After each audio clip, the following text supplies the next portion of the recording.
कामयाबी में अहंकार और नाकामयाबी में निराशा।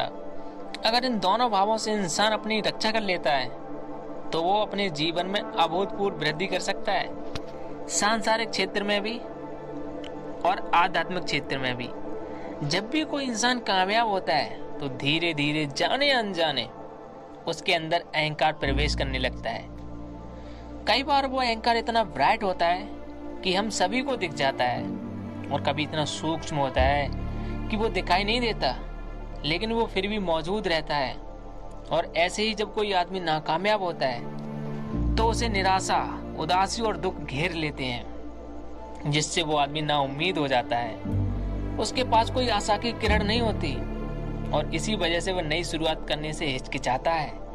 अगर आपको कोई ऐसा मंत्र मिल जाए जो कामयाबी में आपके अहंकार और नाकामयाबी में आपकी निराशा को दूर कर सके, तो आप खुद सोचिए, कोई भी बात आपको कामयाब होने से रोक सकती है? नहीं रोक सकती। आज की कहानी जो मैं आपको सुनाने वाला हूँ, उस कहानी में आपको ऐसा मंत्र मिलेगा जो इन दोनों समस्याओं का निवारण कर देगा। इससे पहले आप इस कहानी में खो जाएं, इस चैनल को सब्सक्राइब जरूर कर लें। तो चलिए कहानी शुरू करते हैं। एक बार की बात है, मगध राज्य का एक बहुत ही प्रसिद्ध सम्राट हुआ करता था।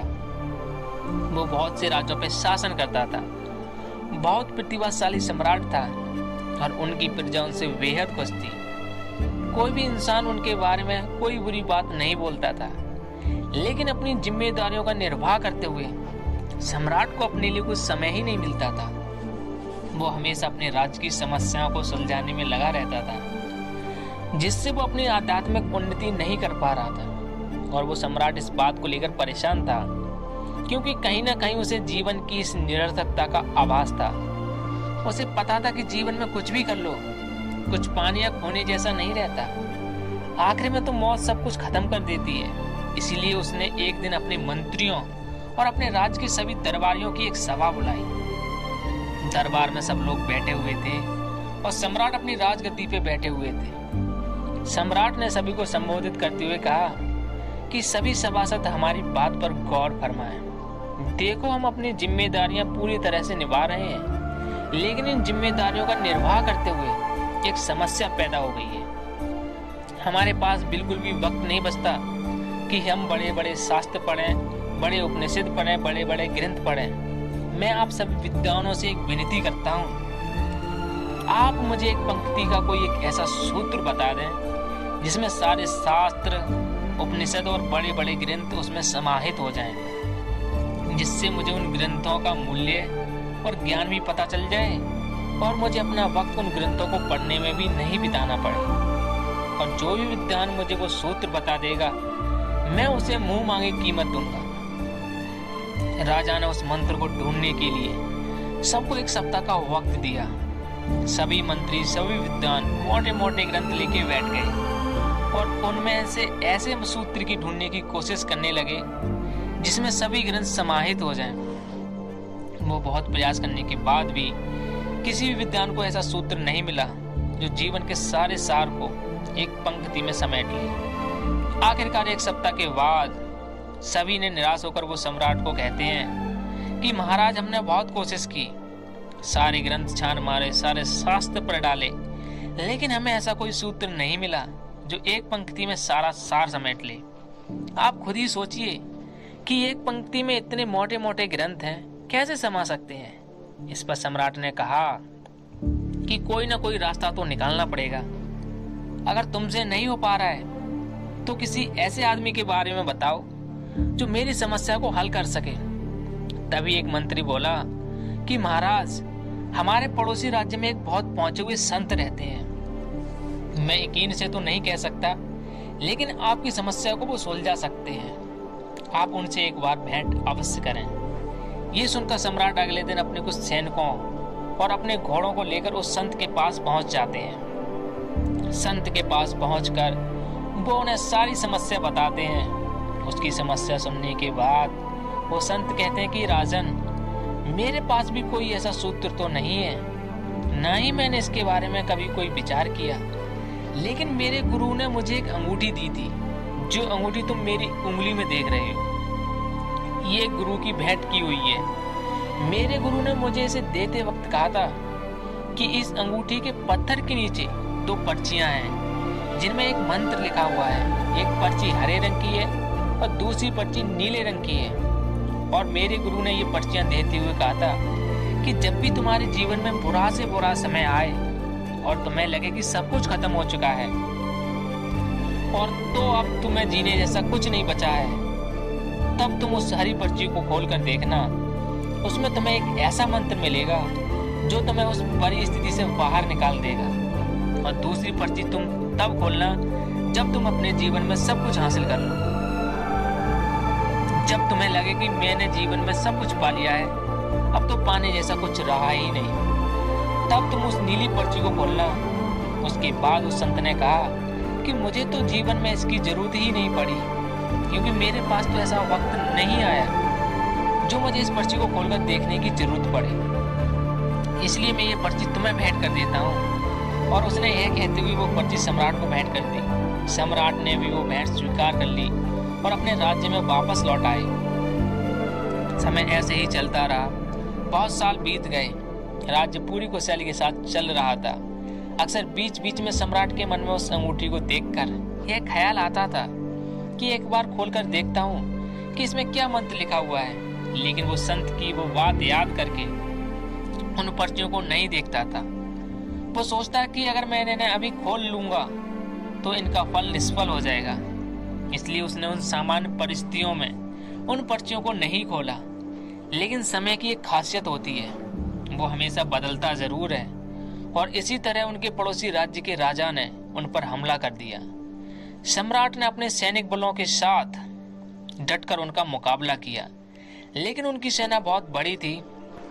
इसी वजह से राजा को हार का सामना करना पड़ा। हारने के बाद उसका राज्य तहस नहस हो गया। सारे घर बर्बाद हो गए और बहुत सारे सैनिक मारे गए। आखिर में राजा को अपनी जान बचाने के लिए अपने कुछ सैनिकों के साथ भागना पड़ा। राजा का परिवार भी इस युद्ध में खत्म हो चुका था। अब राजा केवल अकेला बचा था और अपनी जान बचाने के लिए पहाड़ियों के रास्ते से भागना शुरू कर देता है। साथ में उसके कुछ सैनिक भी होते हैं, लेकिन कुछ समय के बाद भी सैनिक भी उसका साथ छोड़कर भाग जाते हैं, क्योंकि उनको लग रहा था कि दूसरी सेना के सैनिक उनका पीछा कर रहे हैं। वो राजा को मारते वक्त उन्हें भी जिंदा नहीं छोड़ेंगे। और यही सोचकर वो सैनिक अपने सम्राट को छोड़कर वहां से भाग जाते हैं। अब राजा अकेला रह गया था। अब उसका कोई साथ देने वाला नहीं था। वो दुर्गम पहाड़ियों पर अपने घोड़े पर सवार होकर उनको पार करता हुआ छुपता छुपाता आगे चल रहा था। लेकिन दूसरी सेना के सैनिक किसी भी कीमत पर उसे ढूंढकर मार देना चाहते थे और पीछा करते हुए वो उसके बहुत करीब पहुंच चुके थे। तभी राजा को उनके आने की आहट मिली। राजा तभी अपने घोड़े से उतरकर झाड़ियों में छिप जाता है। राजा जब झाड़ियों में छिपा हुआ था तो उनके कदमों की आहट से राजा का दिल सहम जाता था। तभी झाड़ियों में छुपे हुए राजा को उस अंगूठी की याद आई और उसने छुपे छुपे ही अंगूठी के ऊपर वाला पत्थर निकाला और उसमें से हरे रंग की पर्ची निकाली जो संत ने उसे बुरे वक्त के लिए बताई थी। राजा ने वो पर्ची खोलकर पढ़ी। उसके बाद उसके चेहरे पर मंद मंद मुस्कान आने लगी। पर्ची में लिखा था कि ये वक्त है, ये भी बीत जाएगा। ये मंत्र पढ़ने के बाद उस सम्राट के मन को हिम्मत मिली और वो वहीं पर छुपा रहा। पूरी रात ढूंढने के बाद जब सैनिक को सम्राट कहीं भी नहीं मिले तो वो वहां से खाली हाथ लौट गए। इसके बाद अगले दिन सम्राट उन झाड़ियों में से निकल के आता है। ये मंत्र उसे बहुत ही सार्थक लगा कि वक्त है, ये भी बीत जाएगा। इससे उसे बहुत ही हिम्मत मिली और उसने अपनी बची कुची टुकड़ी लेकर फिर से सेना तैयार की और कुछ समय बाद अपने पड़ोसी राज्यों से मदद लेकर उसने अपनी दुश्मनी सेना पर हमला कर दिया। उसने पूरी हिम्मत के साथ वो जंग लड़ी और आखिर में वो जंग जीत गया और उसने अपना राज्य फिर से वापस मिल गया। अब फिर से राजा के वही दिन वापस आ गए थे, बल्कि वो उससे भी ज्यादा प्रसिद्ध हो गया था, क्योंकि उसने एक छोटी सी टुकड़ी के साथ एक बहुत बड़ी सेना को हरा दिया था, जिससे पूरे देश में उसकी प्रसिद्ध प्रतिष्ठा पहले के मुकाबले कई गुना ज्यादा बढ़ गई थी।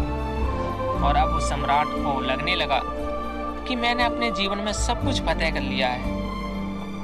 अब जीवन में कुछ भी पाने जैसा नहीं रहा, सब कुछ मैंने भोग कर देख लिया।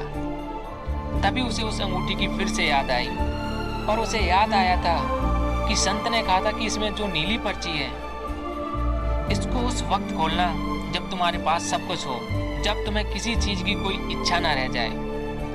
और ये सोचकर उसने उस अंगूठी का पत्थर हटाया, नीले रंग की पर्ची निकाली। उसने वो पर्ची खोलकर देखी। देखने के बाद उसके चेहरे पर उदासी छा गई। ऐसा उस पर्ची में क्या लिखा था? उस पर्ची में लिखा था, ये भी वक्त है और ये भी बीत जाएगा। कुछ देर उदास रहने के बाद सम्राट बहुत जोर जोर से हंसने लगता है, क्योंकि उन पर्चियों में उसे अपने पूरे जीवन का सार मिल गया था। सारे ग्रंथों का ज्ञान उस पर्ची में समाहित था। मंत्र एक ही था कि ये भी वक्त है, बीत जाएगा। यही सारी किताबों का, यही सारे शास्त्रों का, यही सारा ज्ञान है जो इस एक पंक्ति में समाहित है। ये भी वक्त है, वो बीत जाएगा। अक्सर हम जब नाकामयाब होते हैं, जब हमारा कोई काम असफल होता है, तो हमारा मन घोर निराशा से भर जाता है, तो हमें कोई रास्ता नजर नहीं आता। लेकिन अगर ऐसे वक्त में भी आदमी ये मंत्र याद रखे कि ये भी वक्त है, बीत जाएगा, तो वो इंसान कभी भी हिम्मत नहीं हार सकता और ना ही उदासी उसे कभी घेर सकती है। ऐसे इंसान फिर से नई शुरुआत करते हैं और जीवन में आगे बढ़ते हुए सफलता हासिल कर लेते हैं। लेकिन सफलता हासिल करने के बाद भी उन्हें अक्सर अहंकार आ जाता है, मन में अहंकार को पकड़ ही लेता है। लेकिन ऐसे वक्त में भी इंसान इस मंत्र को याद रखे कि ये भी वक्त है और ये भी बीत जाएगा, तो उस इंसान को सफलता में भी अहंकार नहीं आएगा। और इस एक मंत्र के द्वारा इंसान अपने आप को सुख और दुख, कामयाबी और नाकामयाबी दोनों चीजों के पार उतार सकता है और जीवन की निरर्थकता को समझ सकता है। आखिर में तो जीवन दोस्तों निरर्थक ही है, क्योंकि मौत सब कुछ खत्म कर देती है। आखिर में कुछ भी नहीं बचता। आपका शरीर भी यही छूट जाता है, आपके द्वारा कमाई की चीजें भी छूट जाती हैं। जब आपको अपने जीवन की निरर्थकता का आभास होने लगता है, तो आप जीवन की सार्थकता को जानना चाहते हैं। तब आप वो जानना चाहते हैं जो शाश्वत है, जो तुम्हारे मृत्यु के बाद भी तुम्हारे साथ रहता है। वहीं से सत्य की खोज शुरू होती है, वहीं से ज्ञान का मार्ग खुलना शुरू होता है। तो दोस्तों, कैसी लगी ये कहानी हमें कमेंट सेक्शन में जरूर बताएं, और वीडियो अगर अच्छी लगी हो तो वीडियो को शेयर करना ना भूलें। और मैं मिलूंगा आपसे ऐसी अगर मोटिवेशन कहानी में। तब तक के लिए सकारात्मक सोच के